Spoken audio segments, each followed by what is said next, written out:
Bonjour, bonsoir à tous et bienvenue dans ce troisième épisode des histoires des terrains verts. Aujourd'hui je vais vous parler de la Ligue 1.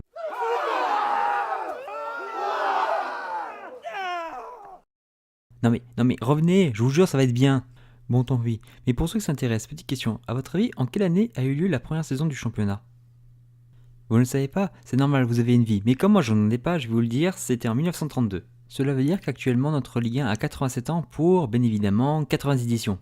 Bah oui, je vous rappelle qu'il y a eu une guerre entre temps. Sauf si vous avez toujours pas lu le livre d'histoire que je vous ai déjà dit de lire dans l'épisode 2. En fait, ce n'est pas le premier championnat à proprement parler. Avant, on se faisait des championnats mais régionaux. Mais c'est le premier championnat professionnel et national. Mais pourquoi on a voulu passer du monde amateur au monde professionnel? Eh ben justement, je suis là pour ça, donc je vais vous expliquer.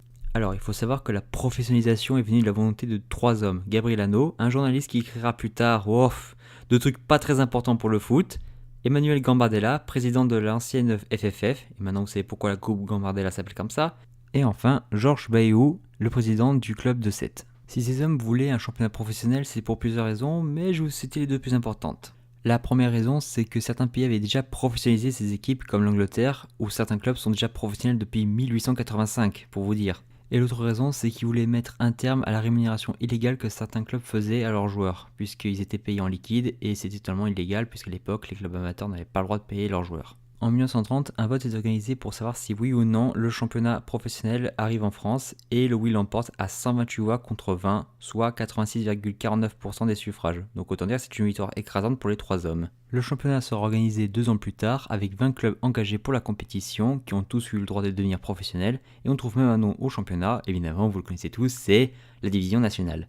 Bah non, la Ligue 1 ça viendra plus tard. Pour cette première édition, le championnat se déroulera d'une manière assez unique puisqu'il y aura 2 groupes de 10 clubs. Le premier de chaque groupe se qualifiera pour la grande finale qui se déroulera au stade olympique de Colombes. À la fin de la phase de groupe, c'est l'Olympique lillois et l'Olympique d'Antibes qui finissent tous les deux premiers de chaque groupe. Suite à une affaire de corruption de la part de l'Olympique d'Antibes, lors de son dernier match contre le FC Fives, il se fait disqualifier et c'est donc son dauphin, l'AS Cannes, qui ira en finale. Le 14 mai 1933, au stade olympique de Colombes, devant 16 000 spectateurs, l'Olympique lillois s'impose 4-3 face à l'AS Cannes et devient le premier club de l'histoire à gagner le championnat de France. Et aujourd'hui, que sont devenus les premiers clubs qui ont participé à cette édition? Eh ben, certains vous les connaissez puisqu'ils sont toujours en Ligue 1 ou en Ligue 2, certains sont redevenus amateurs, et certains au mieux ont fusionné pour devenir autre chose, et d'autres malheureusement ont complètement disparu aujourd'hui. Aujourd'hui, actuellement, la Ligue 1 fait partie du top 5 des championnats européens, alors je sais que notre championnat est souvent sujet à moquerie, mais il faut pas oublier que beaucoup de légendes sont passées dans notre championnat, mais aussi de grosses tanches. Bah c'est comme tous les championnats quoi. C'est juste que bon, on est en France et qu'on est très moqueur, peu importe le sujet. Voilà, c'est la fin de la vidéo, j'espère qu'elle vous a plu. Si vous voulez que je fasse la première saison d'un autre championnat, dites-le moi en commentaire. En tout cas, vous pouvez toujours nous suivre sur les réseaux sociaux, à commenter, à mettre un petit pouce bleu. Et nous, on se retrouve très vite pour une nouvelle vidéo. Allez, ciao!